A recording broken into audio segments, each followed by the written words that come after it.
Graça e paz, povo abençoado. Café com Deus começando.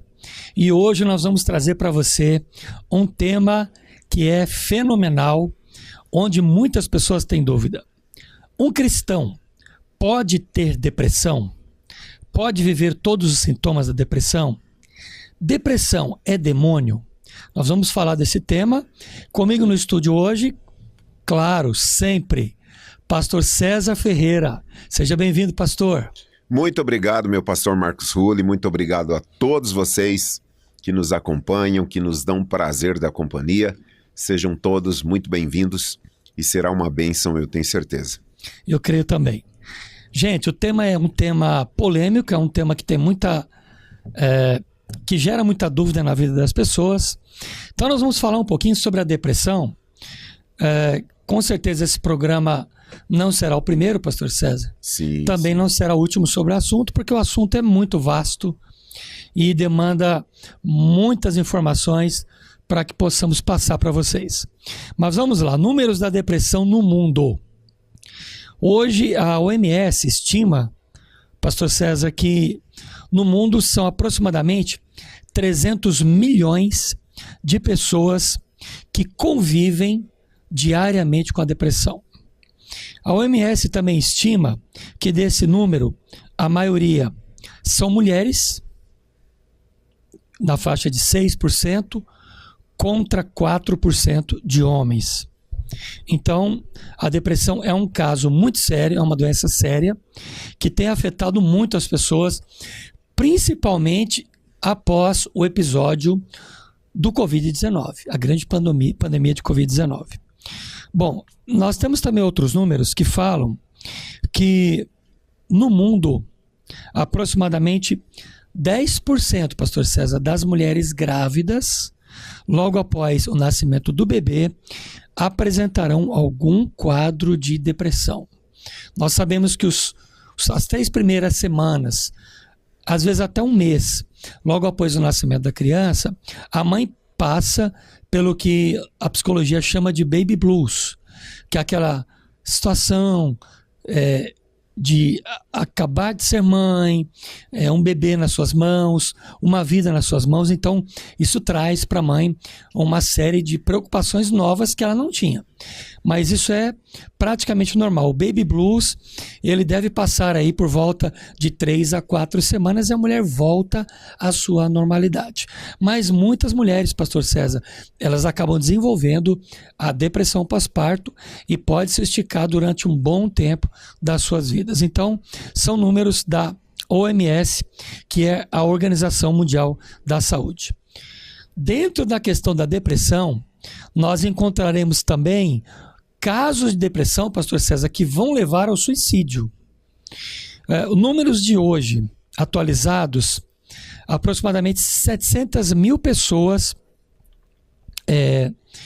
vão ter aplicado sobre a sua própria vida o suicídio. E dentro desse grupo, devido à depressão, na faixa etária, será entre os 15 e os 29 anos. Então, são números preocupantes, números que realmente trazem para nós aqui algo para que acendamos uma luz amarela. Agora eu quero concluir, pastor César, falando dos números da depressão no Brasil.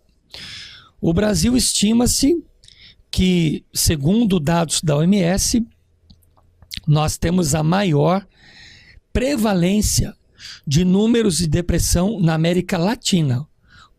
O Brasil é considerado o país mais depressivo das Américas. Qual o grau de aplicação dessa depressão na população brasileira?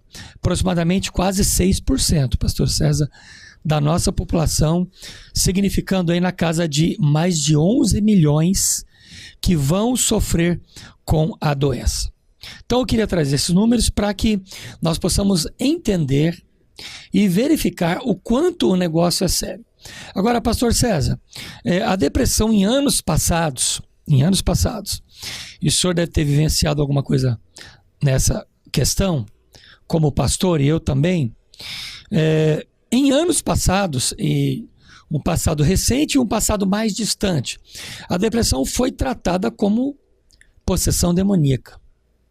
O senhor tem alguma alusão a essa questão? O senhor pôde contemplar alguma situação ou ouviu falar sobre essa Com certeza. situação?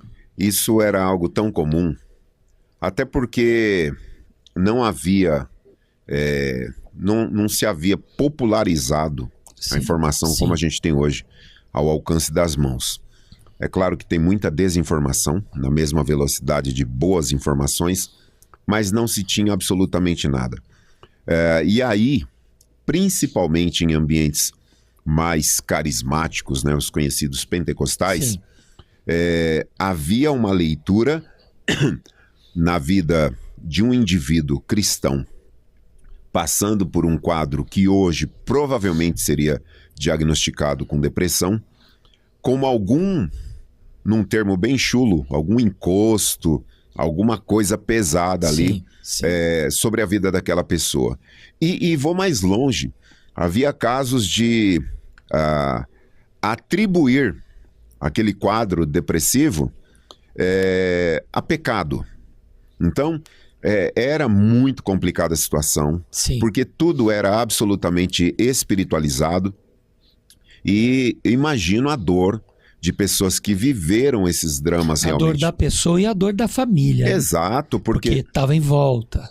Como que faz? Porque se um indivíduo adoece na casa, a casa toda adoece, em níveis diferentes. Mas acaba que chega na igreja, que é o lugar do acolhimento e da orientação, aí é demônio.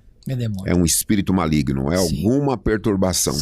E de repente esse indivíduo, ele cai numa espiral de tortura que confunde a mente dele. Então assim, foi tratado como problema espiritual, ou pecado ou ação maligna, de um espírito maligno, por falta de informação, de conhecimento e coisas afins. Perfeito. Tá aí para você, internauta, os primeiros movimentos do nosso podcast falando sobre a questão da depressão. Bom, então nós sabemos que em anos passados, na igreja, a depressão foi tratada como possessão demoníaca, como uma assolação diabólica sobre a vida da pessoa. Não somente ela, né, pastor César, mas também nós podemos colocar no pacote a esquizofrenia. Por falta de conhecimento da igreja, das lideranças, a esquizofrenia, em épocas passadas, foi tratada como loucura e como possessão demoníaca também. Isso. O senhor quer fazer algum comentário? Não, e assim, a gente está falando de alguns anos passados, mas ainda nós temos igrejas, né? Porque o que acontece é que, para o leigo, ele olha para a igreja evangélica, protestante, e ele interpreta como um movimento monolítico, né? Ou seja, hoje está todo mundo esclarecido. E, na verdade, o movimento protestante, ele não é monolítico, não é uma denominação que informa todo mundo, que igualmente essa informação se espalha e todo mundo é atualizado. Não, nós temos igrejas ainda que tratam depressão como demônios, né? Nós dois aqui estamos conjugando num passado devido ao lugar que nós estamos, de estudo, de conhecimento, de academia. Então a gente hoje tem essa luz. Mas ainda existem igrejas que com certeza tratam depressão como... Não tratam devidamente a pessoa como ela precisaria, né? Lamentavelmente, gerando dor, transtorno, prejudicando e às vezes desaconselhando o tratamento medicamentoso, psiquiátrico, psicológico, que são profissionais da saúde mental, que poderiam muito bem e que podem muito bem dar um apoio, um suporte, um acompanhamento, mas não, tudo é espiritualizado e acaba que cai nesse lugar de desgraça para a pessoa, para a família, né? É muito triste. Bom, a palavra depressão, ela é uma palavra clínica. Na minha área, nós falamos que é transtorno depressivo. Ela já foi chamada, e ainda é chamada, de neblina. Eu fiz uma lista de nomes que eram dados no passado. Neblina, cão negro, trevas, espírito maldito. São metáforas que já definiram o termo, os sinais e os sintomas, pastor César. É claro também que houve períodos na questão da depressão em que ela não era tida em estima, era desprezado, né? Então agora, com o advento da psicologia, da ciência, dos estudos, nós podemos dar um pouco mais de atenção. Nós que somos mais esclarecidos acabamos dando um pouco mais de atenção e conseguimos ter a percepção de que uma pessoa, seja ele ou ela, jovem ou mais velho, que esteja passando por algum tipo de depressão.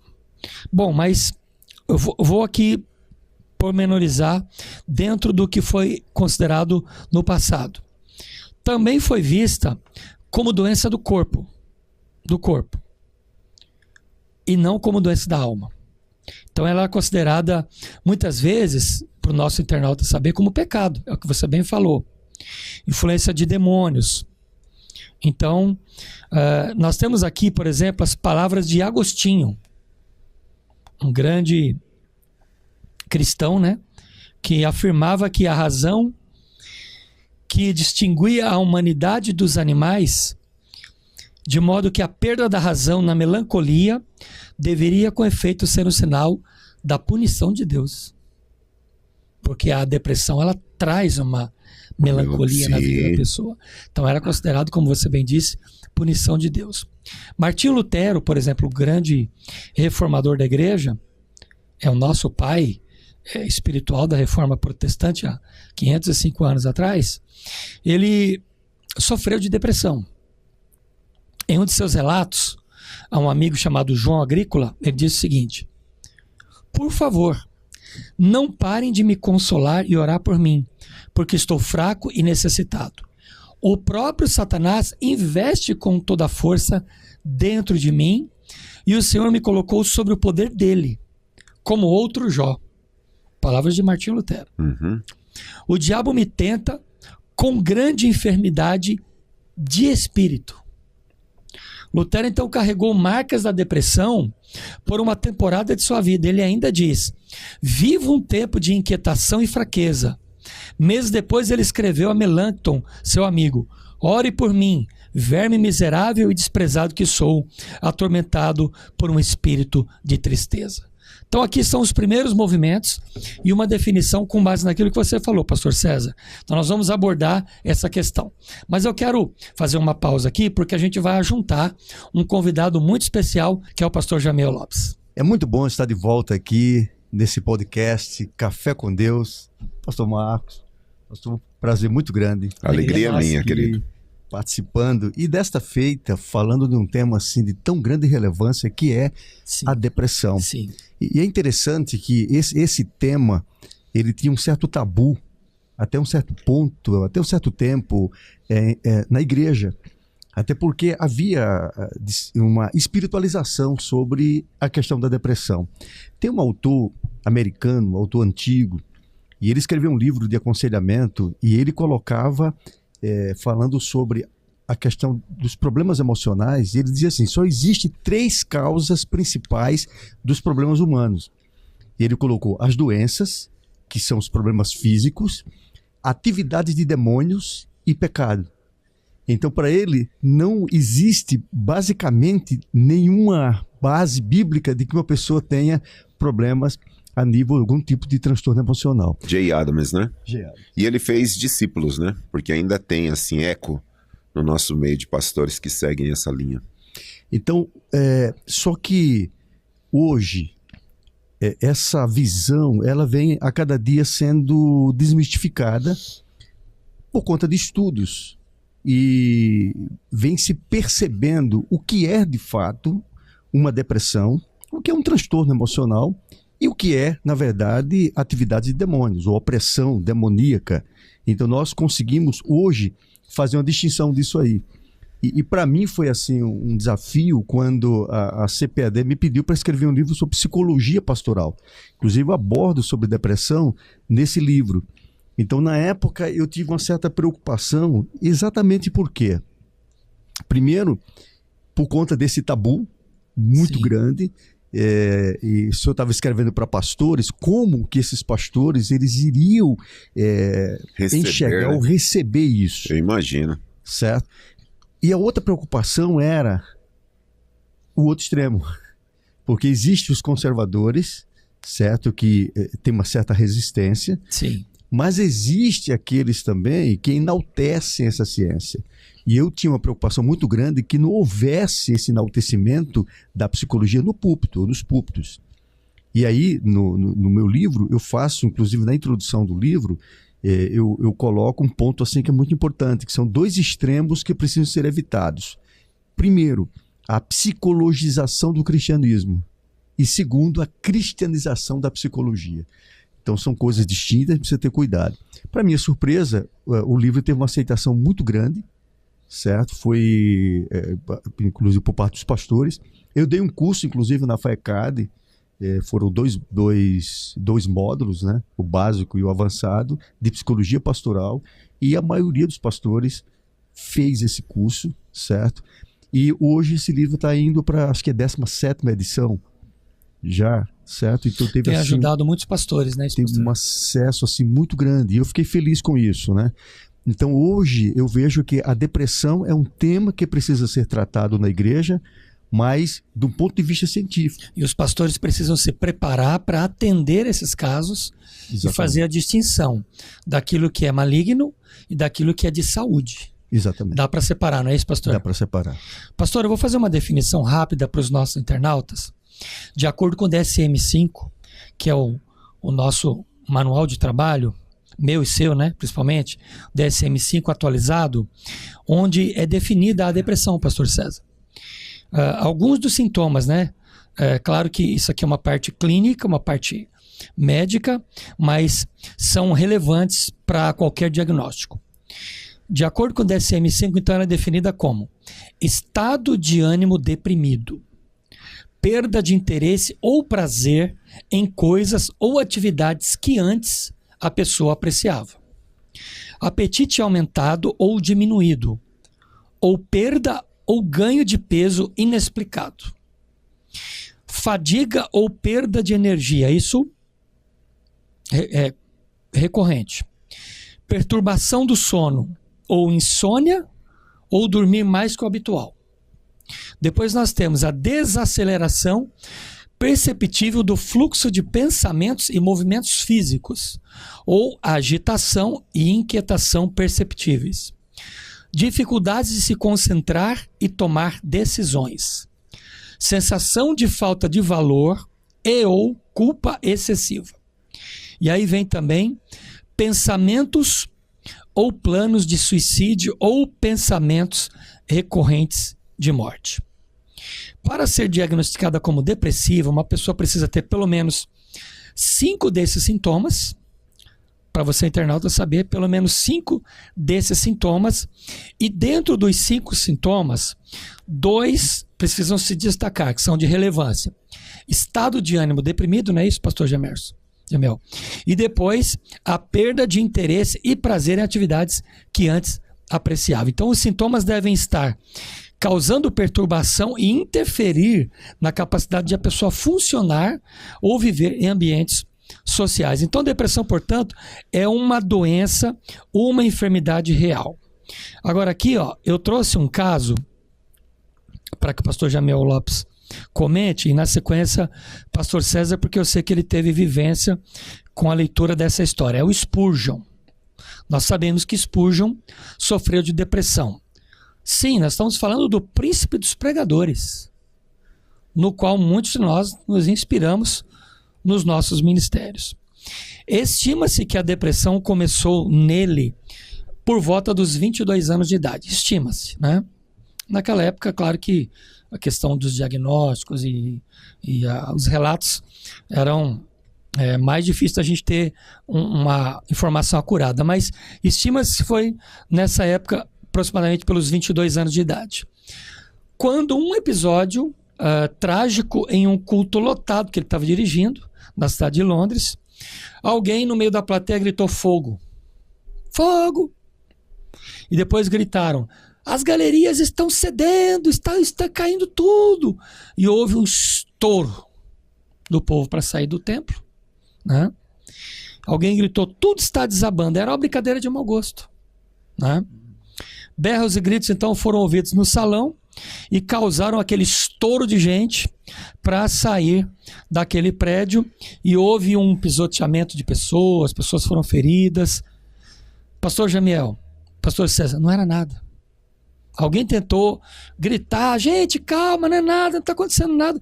Ninguém viu fogo, não viu, as galerias estavam intactas, mas o povo saiu numa explosão. Era a maldade de algumas pessoas que foram usadas pelo diabo mesmo para atrapalhar ali o trabalho do jovem Spurgeon.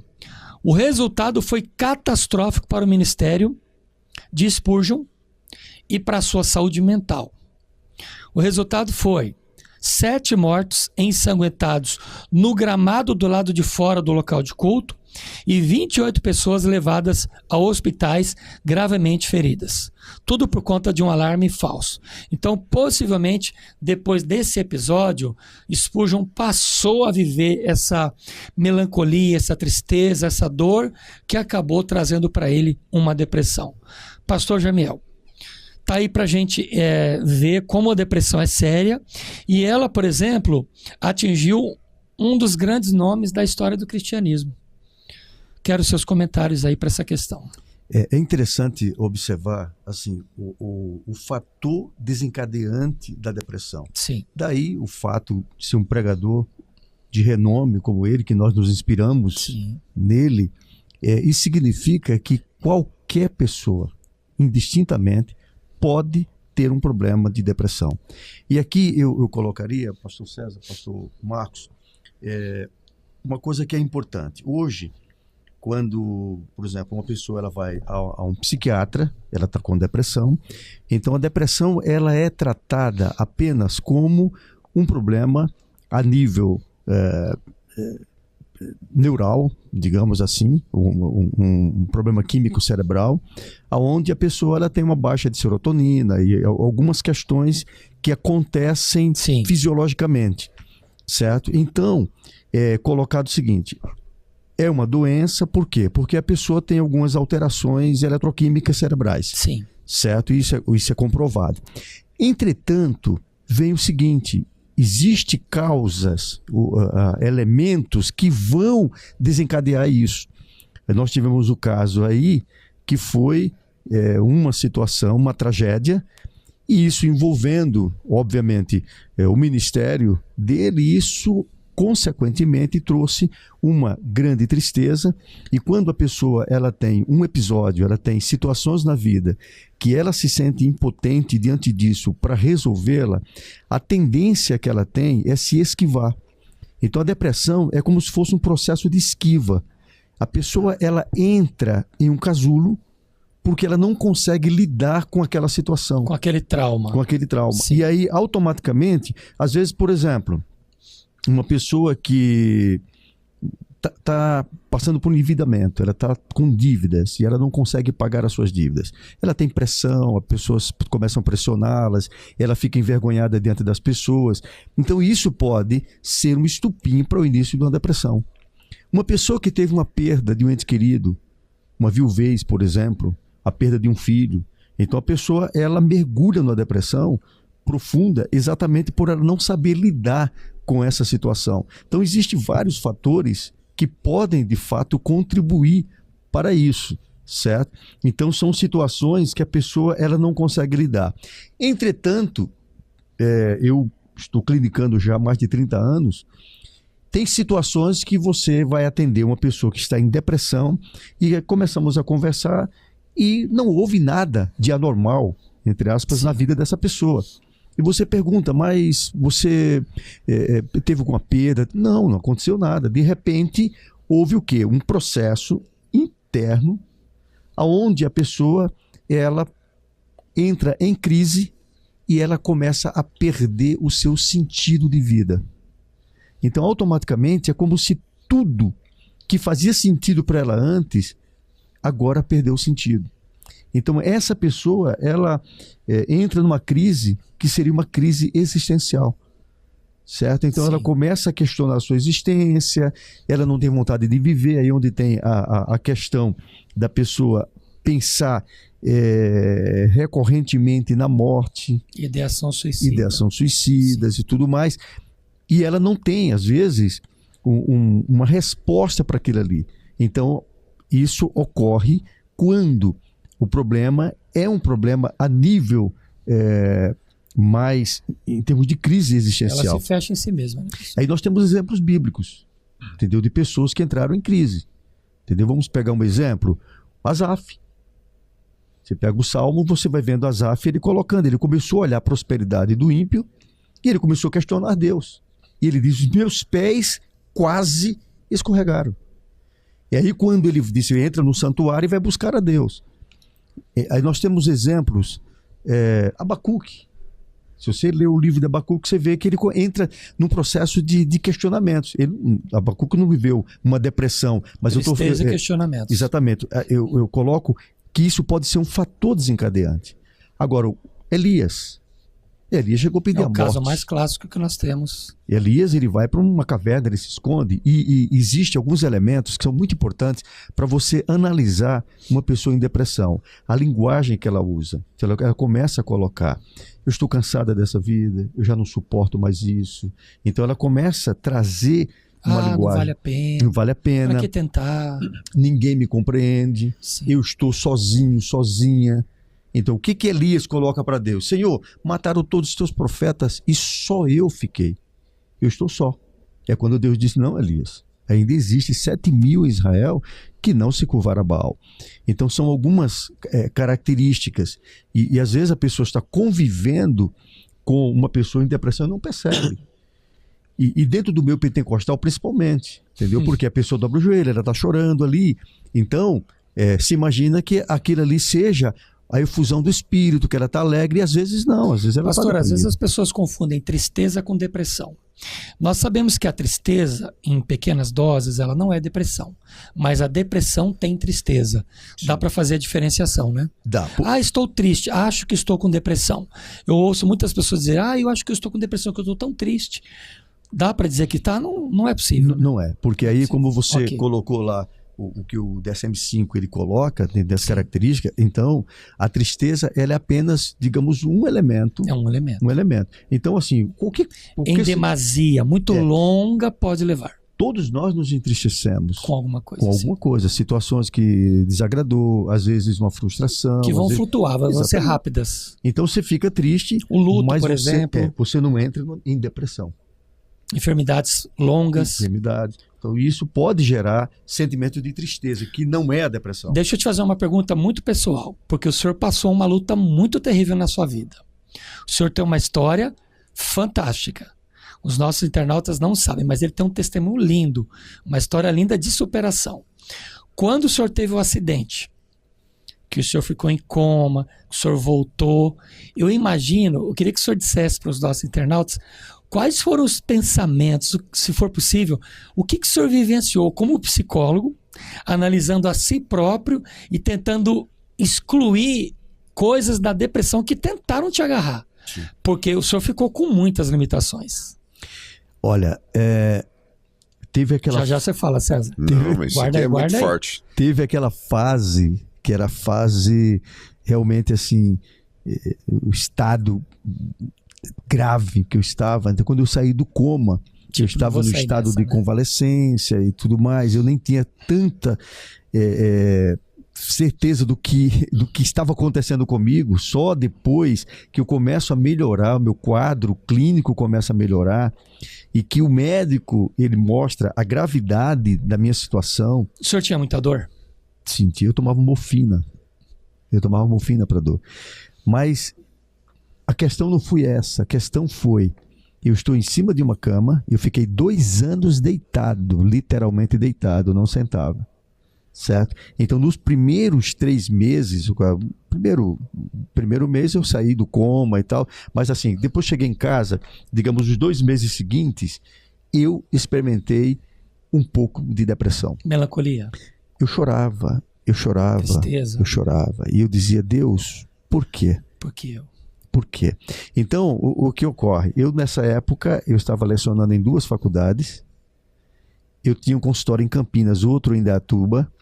eu tinha montado uma empresa, uma distribuidora de livros que hoje é uma editora, e eu estava com tudo parado. E as contas começaram a se acumular. Então, vinha aquela questão.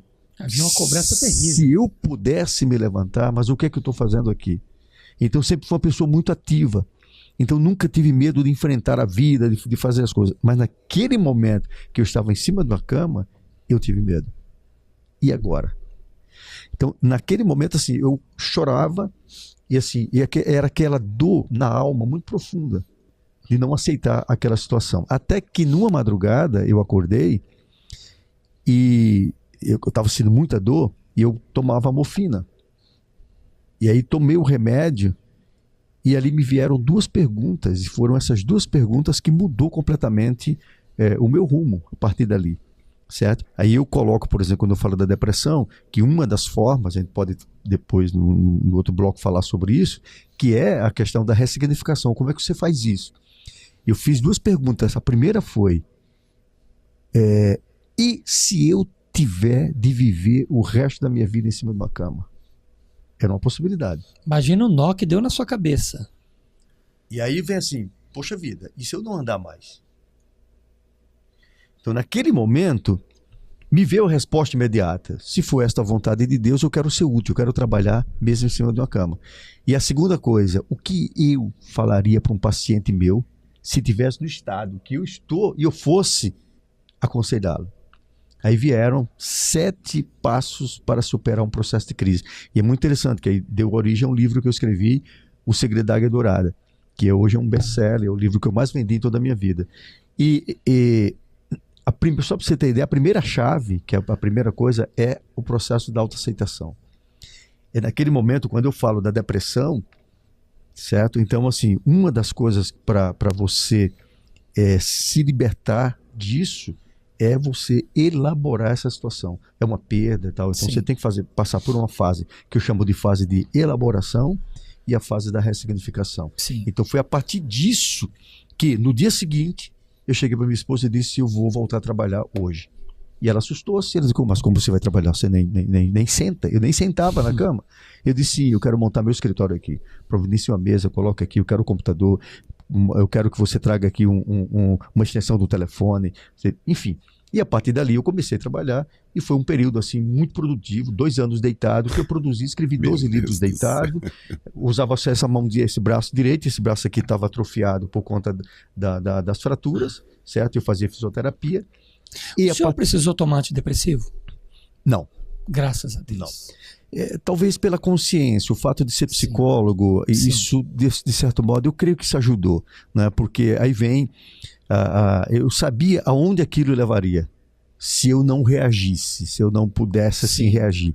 E quando eu pensei no outro, o que eu falaria para o outro, e que eu coloquei, escrevi isso num papel, os passos, aí eu tive que aplicar na minha vida. Eu digo, eu tenho que aplicar isso para mim. Eu tenho que viver aquilo que eu estou falando. Que eu colocaria para o outro. E foi assim que eu consegui passar por cima daquela situação e ocupando a minha mente, certo? Ocupando a minha mente o tempo inteiro.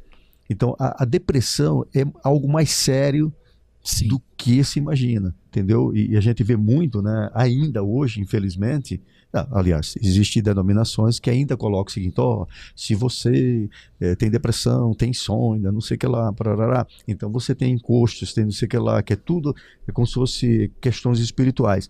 E às vezes a pessoa precisa apenas, assim, de uma elaboração das coisas da sua vida que ela não está sabendo lidar.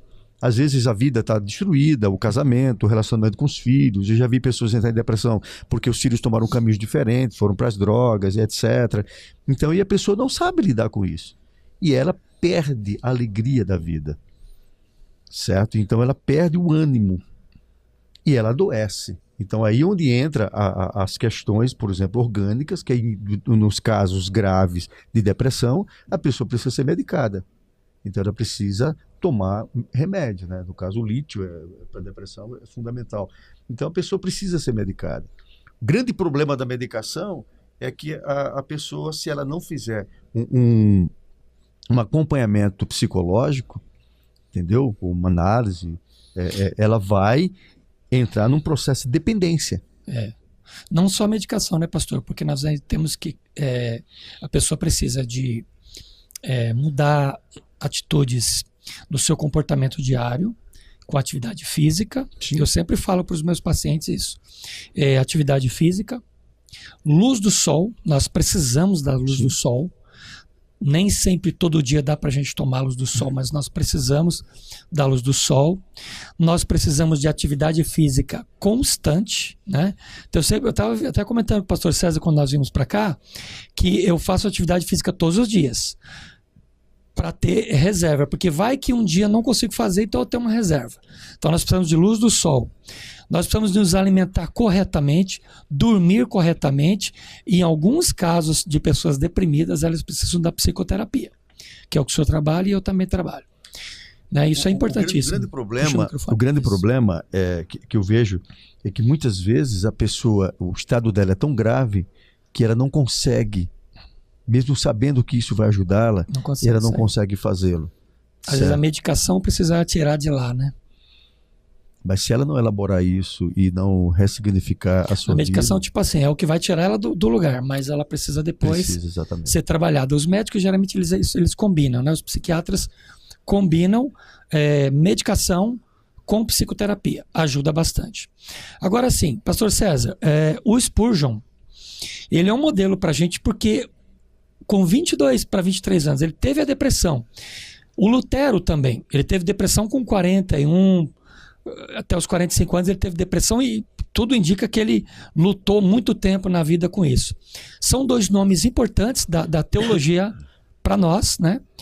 Para a igreja brasileira, para a igreja mundial, que eles lutaram e conseguiram chegar ao final da sua história, da sua vida, vencendo e lutando contra a depressão.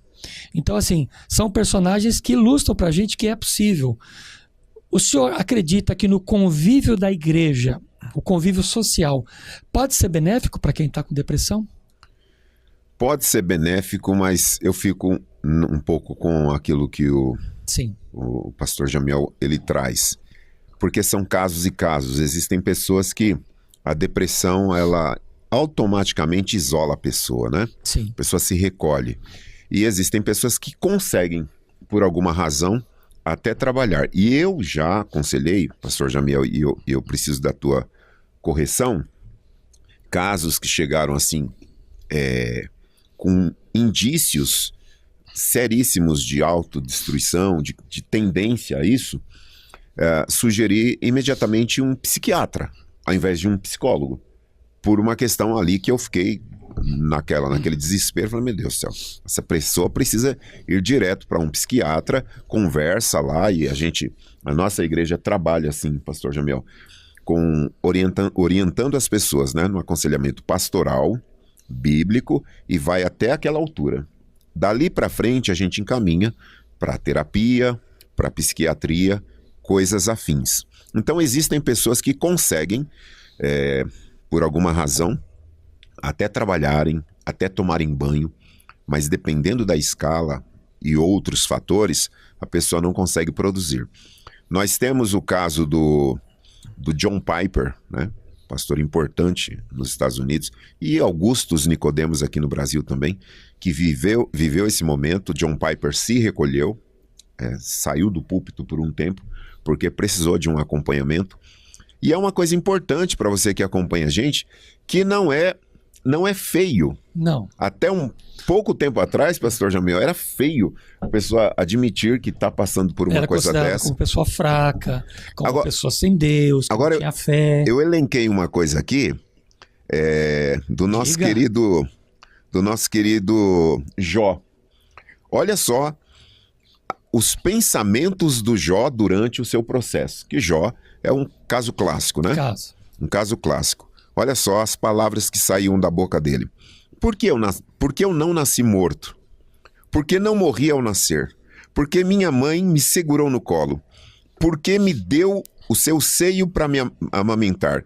Se eu tivesse morrido naquele momento, agora eu estaria dormindo, descansando em paz. Jó 3, versos 11 ao 13. Se a minha mãe tivesse tido um aborto às escondidas, eu não teria existido, seria como as crianças que nunca viram a luz. 3,16. Por que os infelizes continuam vendo a luz? Por que deixar que vivam os que têm coração amargurado? Ou seja, ele está dizendo assim, né? Por que eu não acaba logo com isso? Eles esperam a morte e não vêm, embora a desejem mais do que as riquezas. Jó 3, 20 e 21. Aquilo que eu temia me veio, que eu receava me aconteceu. E aí, ele se volta contra Deus. E é importante dizer isso porque há um romantismo no sofrimento do Jó, e eu não digo do sofrimento, Sim. mas de um pensamento infantil de achar que Jó passou por tudo aquilo e não se queixou. E não é verdade. Uma coisa, e é uma linha fina, uma murmuração que golpeia a santidade de Deus, que afronta Sim. o eterno, e um desabafo de alguém que está sangrando. Como Jeremias, no capítulo 20, ele vai para cima de Deus dizendo, o Senhor me iludiu, se o Senhor não fosse mais forte que eu não estaria aqui. Depois ele diz, mas os meus ossos queimam. Ele está dizendo, o chamado é mais forte. Sim. Então Jó, ele vai contra Deus aqui, e assim, e Deus olha e sabe que é uma queixa. Eu lembro do Tomé, foi o último a ter o contato com Cristo, e Jesus deu uma bronca nele. Agora, vamos nos colocar no lugar do Tomé. Para quem viu o estrago da sexta-feira, era impossível acreditar numa ressurreição.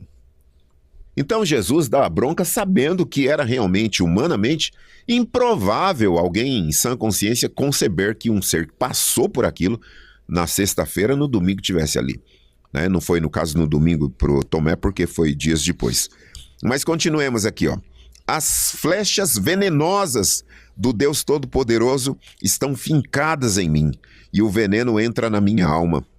Com seus ataques, Deus me tem enchido de terror. Não tenho apetite, olha o estado dele, não tenho apetite para comer essas coisas. E tudo que eu como me faz mal. Ah, se Deus me desse o que eu estou pedindo. Ah, se Deus respondesse a minha oração. Ele me tiraria a vida, ele me atacaria e acabaria comigo. Se eu soubesse que Deus faria isso, daria pulos de alegria, mesmo sofrendo muita dor. Tem mais, mas para encerrar no último aqui, ó. Mês a mês só tenho tido desilusões, e as minhas noites têm sido cheias de aflição. Essas noites são compridas e eu me canso de virar de um lado para o outro de madrugada. Fico me perguntando, será que já é hora de levantar? O meu corpo está coberto de bichos. Então, assim... praticamente quase que todos os sintomas de depressão. Não, então assim, uma pessoa, e é importante dizer isso, porque o meu campo e o nosso campo aqui é aconselhamento pastoral. Sim. O vosso tem outra seara. E no aconselhamento pastoral, que é uma coisa que parece simples, mas é muita responsabilidade, eu sempre entendo que a dor é sagrada, é a do outro. Então, quando Noemi, ela se volta contra Deus e diz, o Todo-Poderoso fez isso comigo, ou seja, perdi meu esposo e 2 filhos em 10 anos. Quando a gente lê Jó, quando a gente lê Lamentações, Lamentações é um canto de luto, gente.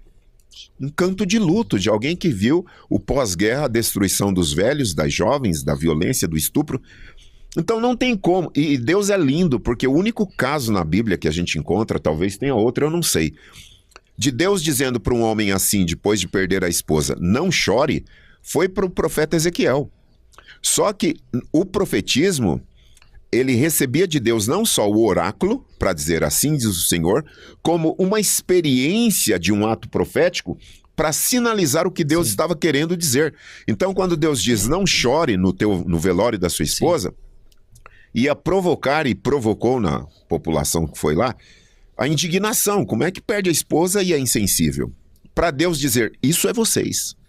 Então, assim, Deus jamais vai censurar e vai matar um cristão, um filho de Deus que está passando por uma tragédia emocional, psicológica, uma devastação, e vai condenar essa pessoa.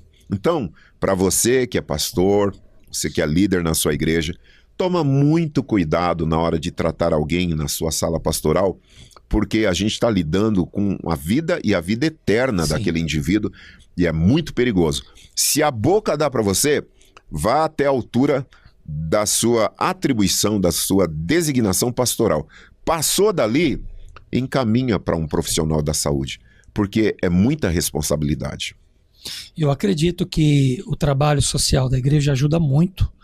A socialização da pessoa é importante. Isso já na fase que a pessoa está buscando ajuda, né? Porque enquanto ela não tem ajuda, realmente é o que vai tirar ela lá do buraco, é o medicamento que vai tirar ela, que vai estabilizar todas as questões neuronais, não é isso, pastor Jamel? Sim. Então, mas eu queria compartilhar com vocês aqui um pouco da história da minha vida. Entre 7 e 8 anos de idade, eu me lembro que eu via minha mãe ter algumas crises. Hoje eu sei que minha mãe teve depressão. Então ela teve depressão no primeiro momento. Isso nos começo dos anos 70. Começo para meados dos anos 70. E eu percebo hoje que é isso que ela teve. Mas minha mãe não teve somente a depressão, como também minha mãe teve esquizofrenia, diagnosticada clinicamente. Só que entre a depressão e a esquizofrenia, minha mãe tinha visões. Ela tinha alucinações. E naquela época nós estávamos indo para a igreja. Na época nós estávamos numa igreja, se eu não me engano, acho que era a igreja batista. E minha mãe teve convulsões dentro da igreja, em ambiente de culto. E foi tratado como demônio. Eu lembro da minha mãe sendo agarrada, sendo segurada e sendo exorcizada de demônios. Eu nunca me esqueço disso. Eu era o filho mais velho, então eu consigo ter essas memórias. Então não foi uma nem duas, foram várias vezes. Até que depois de um certo tempo, um dos pastores percebeu que estava estranho, que aquilo não era... Não, mas isso... Chamou meu pai e falou: Sr. Giovanni, eu acho que, olha, sinceramente, já alguns obreiros aqui da igreja já expulsaram, já exorcizaram, mas eu percebo que não é demônio. Alguém percebeu.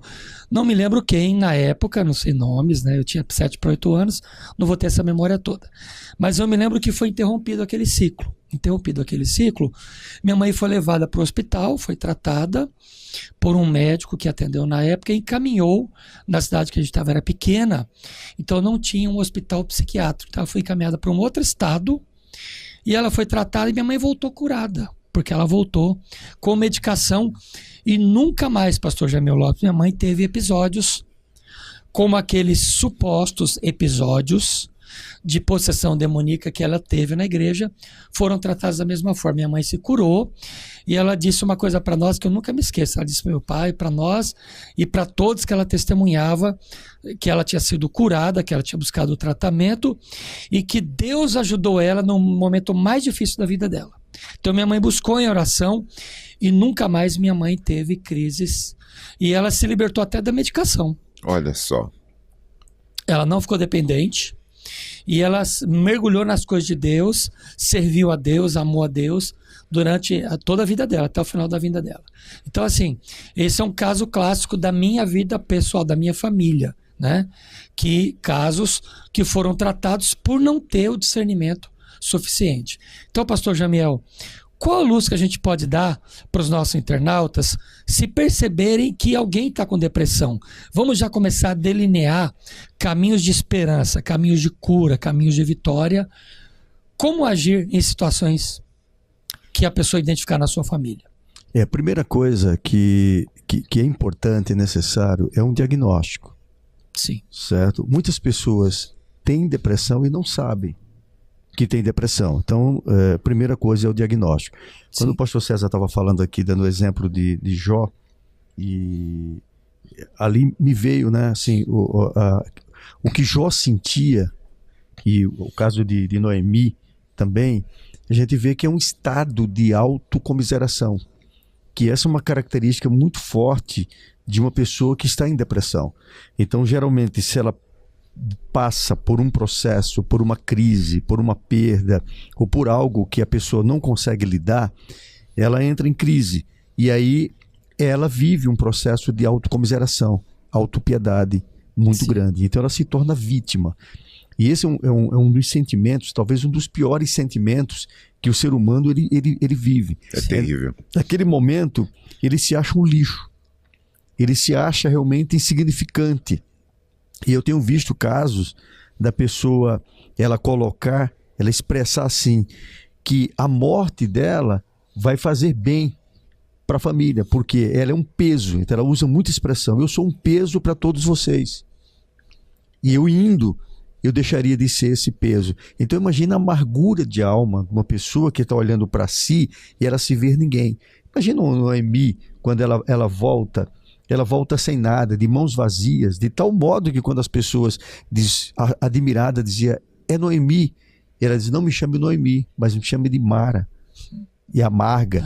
E aí vem um sentimento também que é muito forte, que é transferir para Deus. É desse jeito. Certo? O estado da pessoa. Vamos dar um exemplo, né? Marta e Maria. Observe o que elas colocam para Jesus. Elas dizem assim: Senhor, se tu estivesses aqui, meu irmão não teria morrido. Em outras palavras, a culpa é sua. A culpa é sua. Entendeu? Então é um ressentimento muito forte que a pessoa tem. E aí, por exemplo, isso geralmente é uma pessoa que tem um alto grau de autocomiseração. Aí ela desenvolve um sentimento de ira, que é uma outra característica da depressão, a ira. Então a pessoa, ela tem os picos, principalmente uma pessoa que ela oscila, né? Ela tem a fase da depressão e a fase da mania, certo? E aí, nesses casos, a pessoa tem aqueles momentos de ficar irada, e ela atinge as pessoas que estão do seu lado cuidando dela. Sim. E aí isso gera um terceiro sentimento, que é a culpa. E se eu sou culpado, eu mereço ser punido. Daí vem a ideação suicida. Entendeu? Eu não Acabar presto. com a minha vida resolve todo o problema. Todo problema. Eu não presto para estar aqui. Certo? Então, assim, voltando, né, à pergunta, a questão do diagnóstico é fundamental. Certo? E uma coisa que eu presto atenção é a linguagem que a pessoa está usando. Que às vezes ela está apenas ali se lamentando, murmurando da sua vida, e ela está colocando para todo mundo que as coisas não estão bem. Então, o primeiro sinal é esse, analisar a pessoa. No caso, vamos imaginar aqui na igreja, certo? Aí nós temos o professor de escola dominical, nós temos o líder de música, temos pessoas que às vezes estão mais próximas ali. O que essas pessoas têm que fazer? Ou então um membro da família. O que eu coloco, a primeira coisa é buscar o aconselhamento pastoral. Procura o pastor e diz: olha, tem alguém na família, ou tem uma pessoa na minha sala, e essa pessoa está tendo esse tipo de comportamento. Primeiro caminho. Porque passando pelo... E aí tem que nós não colocamos, mas também existem alguns elementos também espirituais. Certo? Então, situações, não que a depressão seja, mas tem pessoas que entram na depressão por um problema espiritual. Por exemplo, eu recebi um telefonema de um rapaz, e esse rapaz em desespero, e ele colocou que estava pensando em suicidar-se. E ele chorando bastante, ele disse: me aconteceu uma coisa terrível, uma coisa horrível, e lembrei do senhor, e o senhor é a minha última esperança. E eu cheguei para ele: ó, sai de onde você está, vem aqui no meu consultório que eu vou te atender. E quando ele chega lá, ele realmente quase não conseguia falar. Ele, filho de pastor, e um rapaz, filho único, criado na igreja, um rapaz de bom testemunho, e ele estava na universidade, conheceu uma moça e envolveu-se sexualmente com essa moça. E automaticamente, quando ele se dá conta do que estava acontecendo, ele disse: poxa vida, eu vou envergonhar meu pai, e vou prejudicar o ministério do meu pai. Então é melhor morrer do que envergonhar o meu pai. Naquele momento, assim, ele estava realmente num estado que, se ele não fosse ali, talvez ele tivesse realmente feito uma bobagem. E eu conversei bastante com ele, certo? Ele estava se sentindo culpado do que tinha feito, enfim. E eu cheguei para ele e coloquei o seguinte, né? O fato de você estar pensando em morrer é porque você não quer que seu pai sofra por conta daquilo que você fez. Sim. E eu perguntei para ele: mas qual você acha que vai ser o sofrimento maior? O seu pai saber do que aconteceu e você lidar com isso, ou ele te perder para sempre. Então, nesse momento, foi que ele colocou, se eu morro, eu digo, mas é isso que você quer para o seu pai? Não, aí vem aquela questão, enfrenta. Que é o grande problema, às vezes, como eu coloquei, que na depressão, a pessoa ela não consegue lidar com as suas coisas. Exatamente. Então, ele precisa lidar com seus fantasmas, com seus monstros, com as suas coisas. Tá endividado, tá... Enfrenta, negocia, entendeu? Faz o que for necessário, mas desistir não é o caminho. E naquele momento ele entendeu isso. Sim. E ele resolveu, veio, conversou com o pai dele e passou a enfrentar, de fato, a realidade. Então nós podemos fazer muito, certo? Identificando, a partir dos sintomas, identificando realmente a pessoa que precisa de ajuda. E o caminho que eu oriento é esse. Procura primeiro uma ajuda pastoral. Porque o pastor, ele vai realmente perceber, e se a pessoa precisa, no caso, o pastor Sérgio citou o exemplo, que a pessoa estava lá com ideação suicida, pensando em se autodestruir, então, nesse momento, a pessoa precisa de um acompanhamento medicamentoso. Ela precisa tomar a medicação. Sim. Então, o caminho seria encaminhá-la para um psiquiatra. Com certeza, o psiquiatra colocou também a necessidade de uma psicoterapia. Isso. E aí vem o apoio espiritual. No livro meu, Psicologia Pastoral, eu coloco isso. Como você fazer esse acompanhamento pastoral. E a igreja tem ajudado muita gente com depressão. Exatamente. Tem, papel importante. Socializar, né? Socializar em família, socializar com amigos e socializar entre irmãos. Isso é benéfico. Extremamente benéfico. Eu queria pontuar uma coisa, Pode meu pontuar, pastor Marcos Sully, assim, uma coisa que eu preciso da ajuda de vocês, porque eu penso que existe um fator acerca da tristeza que eu tenho a impressão que é ignorado por parte da sociedade. A tristeza é algo normal. Não é? A tristeza é uma coisa comum. E eu tenho a sensação que parece que existe uma geração, e eu não sei o percentual, mas a sensação é bastante forte, de que o pessoal é como se fosse um negacionismo. Não existe tristeza, não existe. Então, perder um emprego chateia. Ficar doente chateia também. Perder alguém é uma dor terrível, né? É uma tristeza que ela tem prazo, né? Para acabar. Sim, além de ter prazo, são questões naturais. Naturais. Nós vivemos num mundo caído.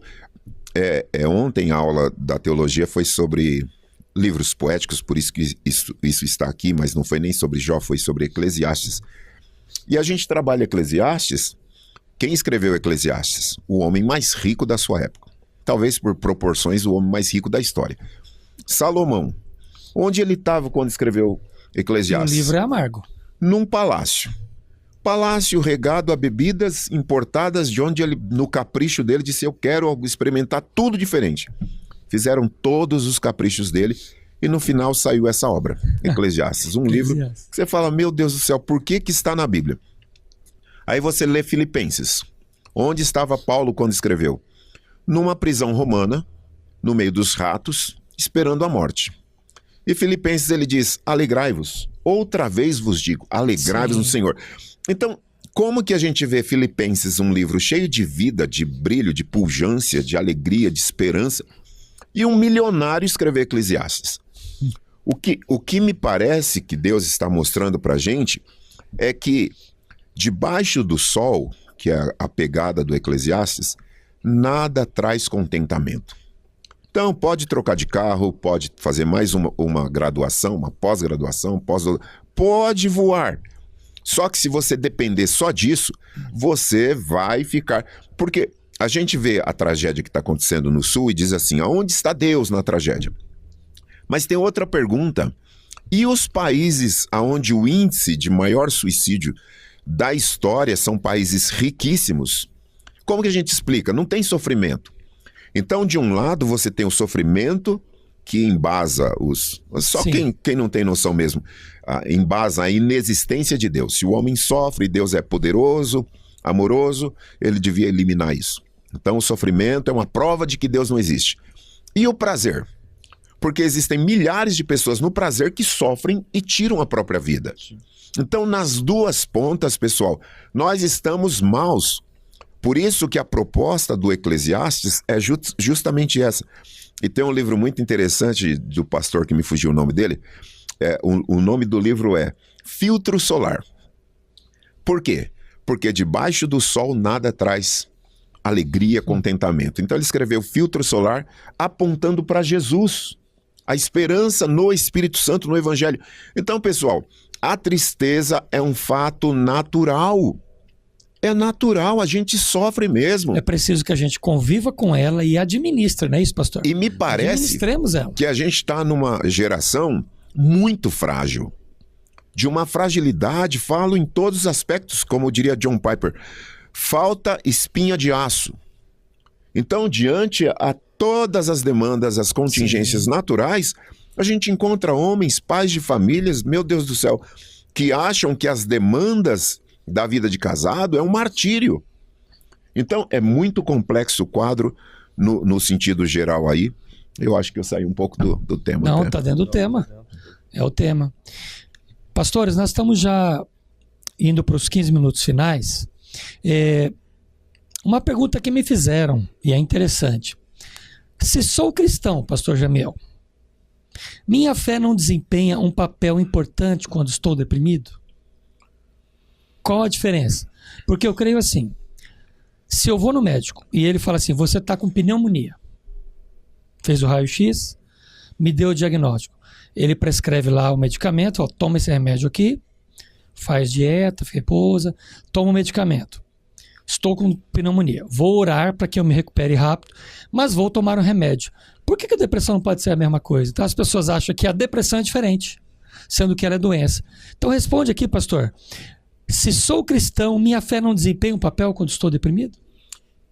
A grande questão é que quando a pessoa está num processo de depressão, ele tá em crise, ele entra em crise inclusive com o próprio Deus. Sim. Porque, como eu coloquei, né, os sintomas, um dos sintomas é a autocomiseração, então a pessoa ela se sente um nada. Sim. Então, sabe a sensação de que adianta orar? Deus vai se importar? Ele vai ouvir? Ele não vai me ouvir. Então, a depressão, ela afeta, de alguma forma, a fé da pessoa. Certo? Então, naquele momento, é muito interessante isso, né? Porque, às vezes, a gente vai tratar uma pessoa com depressão e a gente dá aquela palavra de ânimo, sabe? Aquela palavra, assim, dando força para a pessoa. Sim. Levanta a sua cabeça, fé em Deus. Tudo depende somente de você. Você tem força, você é capaz, você pode. E essa palavra, parece-me, a pessoa até cita versículos bíblicos e tal. Só que, ao invés de erguer a pessoa, ele acaba de afundar mais ainda. Porque ele vai dizer o seguinte: se depende de mim, acabou. Eu não tenho ânimo, não consigo levantar, não consigo fazer, certo? Então, eu uso muito com a pessoa o limite dela. Porque uma coisa que eu procuro sempre considerar nesse processo, eu coloco uma linha, um divisor de águas, certo? O antes e o depois. O tempo. E eu então começo a fazer a investigação do processo que a pessoa está vivendo, colocando como era a sua vida antes da depressão. No que a sua vida se tornou pós-depressão. Uma outra coisa que eu sempre procuro saber é a primeira vez que isso acontece? Você já viveu isso em outro momento? Como foi esse outro momento? Você buscou ajuda? Você, assim, você tratou isso? Ou você conseguiu? Então, eu preciso entender como essa pessoa funciona. Então, a partir desse processo, eu então coloco agora para a pessoa, eu faço até um exercício, eu pego uma folhinha de papel, divido ela no meio e eu coloco uma linha, literalmente traço uma linha e vou chamar essa linha de base. E aí eu coloco para a pessoa o seguinte: escreve na parte de cima, acima da linha, todas as coisas que você fazia, que você gostava de fazer. Sim. E você não consegue fazer mais por causa da depressão. Então ele vai colocando ali. tudo que são as dificuldades dela. Pastor, a depressão ela afeta o autocuidado também, Sim. né? A pessoa começa a ficar desleixada, O descuido da aparência. descuida na aparência. Da aparência. Então são sintomas Às também. vezes, aí são a depressão grave, né? Porque às vezes a pessoa Já está em depressão, ela sim. tem uma depressão leve. E ela tem fases. Ela consegue exatamente. lidar, ela tá ali, tá mal e tudo, mas consegue lidar. Tem aquela que ela é moderada, entendeu? Assim, a depressão leve se dá para se levar sem o uso da medicação. Mas quando se chega na depressão grave, depressão profunda, Moderada para grave ou só na grave? na grave mesmo assim, né? Da Moderada, a moderada para grave, a moderada, assim, ele tem assim, picos assim, profundos de depressão, certo? E às vezes, desses casos, já indicaria para um acompanhamento medicamentoso. Mas o quadro mais sério é quando a pessoa ela entra no estágio, que é um estágio que ela deixa de se cuidar. Ela não quer sair da cama, ela fica só deitada não o tempo levanta, não todo, escova não os dentes, levanta, não quer não escova os comer, dentes. não Exatamente. cabelo, Ela se descuida totalmente. Então, roupa, nesses casos, não sai mesmo, então eu vejo que precisa da intervenção da família. família. Porque a pessoa por si só, ela não vai conseguir se levantar, ela não vai tomar iniciativa, certo? E até alguém chegar, por exemplo, vamos levantar, vamos sair, vamos passear um pouco, vamos... e aí, assim, você procurar tirar a pessoa disso. Então, quando eu trabalho, eu levo justamente a pessoa a saber o que você não consegue. E aí, na parte de baixo da linha, as coisas que, apesar da depressão, ela consegue fazer.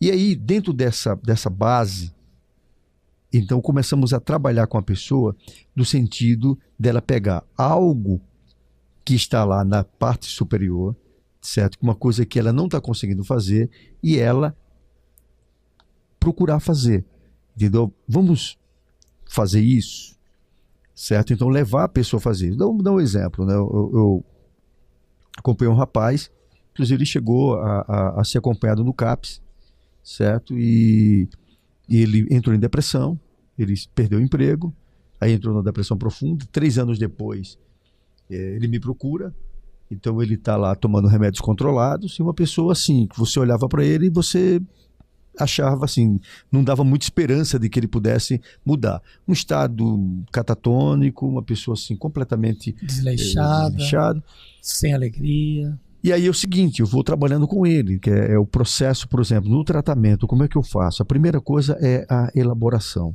certo? Eu preciso entender o contexto, o fator desencadeante. O que desencadeou isso, certo? E aí vem o seguinte, ele precisa enxergar, ele entender o processo, o que o levou à depressão. Pode ser fator externo, como dívidas, como a perda do emprego, uma morte de um ente querido, um fator externo, mas pode ser um fator interno. Doença também, pastor, pode causar doença depressão. também. Doenças, Sim. estados de doença prolongada. Sim, com certeza. Claro. E aí vem situações internas, certo? Onde tem, como eu dei o exemplo aqui, uma pessoa que entra numa crise existencial, ela começa a questionar a vida dela. Entendeu? Por exemplo, ele começa a olhar... não se deu bem profissionalmente, o casamento... Perdeu um emprego muito importante. Exato. Perdeu status, prestígio. Não sabe bem o que quer da vida. Posição social. Exatamente. Também altera. E aí, nessas situações, a pessoa começa a ter uma dificuldade com a sua existência. O que eu estou fazendo aqui? Que sentido tem tudo isso? Então, ela tem uma perda de sentido de vida. Então, nesses casos, certo? A pessoa, quando ela entende o que está acontecendo, ela entra agora, por exemplo, que essa fase eu chamo de fase de elaboração, para ela ressignificar. Sim. Então, a ressignificação, ela entendeu. Dá um exemplo de uma pessoa que perde um ente querido, certo? Então, quando ela entra na fase da elaboração, é aquela fase em que a pessoa ela se dá conta da sua realidade. Esta é a minha realidade. Eu não posso voltar e corrigir isso. Eu não consigo mudar isso. Agora eu preciso viver a minha vida, encontrar um novo significado, um novo sentido, apesar dessa situação. É aí que ela precisa agora viver o novo. certo? E ela precisa construir isso. É um processo, é uma construção. Só no processo terapêutico, do psicoterápico, é que ela vai conseguir elaborar isso e reconstruir para ela poder caminhar. Imagina uma mãe que perde um filho. Então, assim, ela vai sentir, mas ela precisa ressignificar a vida dela. Eu escrevi uma biografia de um garoto, 17 anos, certo? E ele morreu de câncer. História linda do menino. E eu atendi a família. Atendi a irmã, depois eu atendi a mãe. E você imagina a dor, o sofrimento dessa família. Terrível. Entendeu? Um garoto na igreja, muito crente, muito dedicado, um menino exemplo, enfim. E eu propus para essa mãe escrever a história. Vamos eternizar a vida desse menino, porque ela colocando como ele foi, como ele era. E ali escrevemos. Então, o falar, eu fui, por exemplo, entrevistar a família, foi uma forma deles pontuarem isso na vida. Foi uma ressignificação para eles, né? Agora eu tenho um livro, eu tenho uma história dele aqui, que outras pessoas podem conhecer, entendeu? A dor, muitas vezes, continua, mas não naquela intensidade. Sim. Porque agora ele vai lembrar as datas importantes, tal, vai chorar, vai sentir a falta, mas não mais vai ficar presa àquela situação. Então ele consegue dar um passo adiante e resolver aquela situação. Então, alguém que está com depressão, primeira coisa é buscar ajuda. Buscar ajuda. E elaborar, certo? Então, assim, eu costumo dizer que todo problema tem solução. A maneira de Deus. Às vezes as coisas não são do jeito que a gente gostaria que fosse. Mas há sempre uma saída. E os casos são sempre únicos. Nunca um caso é igual ao outro, não é isso? Exatamente. Cada pessoa tem uma forma de ser tratada, uma forma de ser ajudada. Fenomenal, pastor, fenomenal. Pastor César, conselhos pastorais para quem está com depressão. Me ajude aí. Eu queria dizer antes que tem um livro chamado A Dádiva da Dor. A dor É do Yancey? Yancey. A dor é um Philip Yancey. presente de Deus, dele e do Dr. Paul Brent, médico especialista em hanseníase. E ele começa o livro contando a experiência de uma garotinha que a mãe levou no médico e estava com o pé quebrado e o pé dela dava quase 360 graus e ela ficou olhando para aquilo lá, era hanseníase. Então, a ausência da dor, a gente se autodestruiria. E Deus permite, Deus nos constituiu com dor, com a probabilidade da dor, justamente para a autopreservação. E eu quero fazer um paralelo com a tristeza. Paulo diz que a tristeza, segundo Deus, produz arrependimento para a salvação. Então existem tristezas que são bênçãos. Porque se Deus não libera essas tristezas, a gente vai na depravação, a gente vai, perde o freio e se arrebenta todo. Então a tristeza, é bom a gente prestar atenção, porque aqui tá no campo de uma doença. Ela também tem a sua função. De uma enfermidade, e é seríssimo, mas também tem a tristeza espiritual, que são febres na alma, justamente para o indivíduo parar e analisar a sua vida espiritual. Porque às vezes, né, como Davi, no Salmo 32, ele diz, eu estou todo quebrado, eu estou todo moído. O que é isso? Davi, a depressão não. Era pecado. Então existem tristezas que entram no campo espiritual. E aí pode ir para terapia, pode ir até para um psiquiatra, não vai resolver. Porque existem tristezas que não se resolvem no medicamento e na terapia.